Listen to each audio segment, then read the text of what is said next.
তাল গাছ এক পায়ে দাঁড়িয়ে সব গাছ ছাড়িয়ে উঁকি মারে আকাশে। বিশ্বকবি রবীন্দ্রনাথ ঠাকুরের এই বিখ্যাত কবিতাটি প্রথম যেখানে সৃষ্টি হয়েছিল, আজ আমরা এসেছি সেই রবীন্দ্র কাচারি বাড়ি প্রতিশোধে। নওগাঁ জেলা শহর থেকে প্রায় ৩৬ কিলোমিটার দক্ষিণে আত্রাই উপজেলার নাগর নদীর তীরে দাঁড়িয়ে আছে সাহিত্য সংস্কৃতি আর সৌন্দর্যের এই রত্নভাণ্ডার। 1891 সালে সর্বপ্রথম কবিগুরু এখানে আসেন পৈতৃক সূত্রে প্রাপ্ত কালীগ্রাম পরগনার জমিদারি দেখাশোনার জন্য।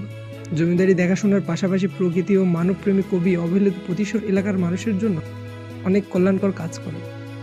ক্রয়সূত্রে 1830 সালে রবীন্দ্রনাথের পিতামহ দ্বারকানাথ ঠাকুর কালীগ্রাম পরগনা জমিদারির অন্তর্ভুক্ত করেন। প্রতিশোর ছিল তৎকালীন কালীগ্রাম পরগনার সদর দপ্তর। নওগাঁ, বগুড়া ও নাটোর জেলার ৬৬টি গ্রাম নিয়ে কালীগ্রাম পরগনা গঠিত। এর আয়তন ছিল ২৩০ বর্গমাইল। রাতোয়াল আর ভান্ডারগ্রাম আরও দুইটি সাব কাচারি ছিল। রাতোয়াল প্রতিশোর থেকে ১০ কিলোমিটার আর ভান্ডারগ্রাম ছিল ২০ কিলোমিটার উত্তরে অবস্থিত। ভাগ্যক্রমে এই জমিদারির দায়িত্ব এসে পড়ে কবিগুরু রবীন্দ্রনাথ ঠাকুরের উপরে।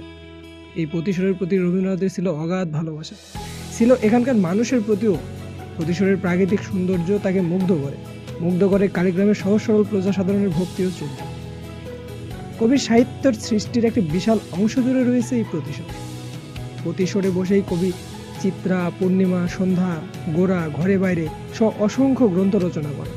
1937 সালের 27 জুলাই রবীন্দ্রনাথ ঠাকুর শেষবারের মতন প্রতিশোরে আসেন। রবীন্দ্রনাথের স্মৃতি বুকে নিয়ে আজও দাঁড়িয়ে আছে প্রতিশোর কুঠিবাড়ি। প্রত্নতত্ত্ব বিভাগ 1990 সালে এই কুঠিবাড়িটির দায়িত্ব গ্রহণ করেন। ইতিহাস সে তো এক বহতা নদী, স্বগতিতে বয়ে চলে নিত্য নিরবধি।